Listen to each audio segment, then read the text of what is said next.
দিনটা শুরু হলো একটা সুন্দর মুহূর্ত দিয়ে।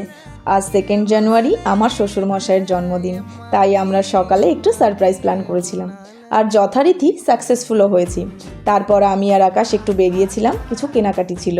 আমরা চলে গেলাম লোকাল শপিং মলে। এখান থেকে আমি কী নিলাম সেটা তোমাদের সাথে বাড়ি গিয়ে শেয়ার করছি।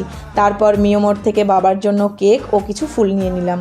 ফেরার পথে একটু ফুচকা খেয়ে বাড়ি ফিরে বাড়ি এসে ফ্রেশ হয়ে ফ্লাওয়ার ভার্সে ফুলগুলোকে সাজিয়ে নিলাম।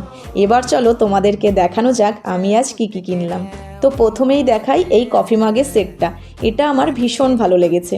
তারপর এনেছি 2 সেটের এই ওয়াইন গ্লাস, আমার রেগুলার ময়শ্চারাইজার, ফেশিয়াল রেজার আর একটা লিকুইড সিঁদুর। ব্যাস এইটুকুই। এবার চলো যাওয়া যাক আজকের মেইন অ্যাট্রাকশানে। এই যে বার্থডে বয় বাজার থেকে চলে এসেছে আর আমরাও সব জোগাড়যন্ত্র করে রেখেছি। আজকের দিনটা পরিবারের সকলকে নিয়ে আমার তো দারুণ কাটলো। তোমাদের নতুন বছর কেমন কাটছে সেটা কমেন্ট করে অবশ্যই জানিও।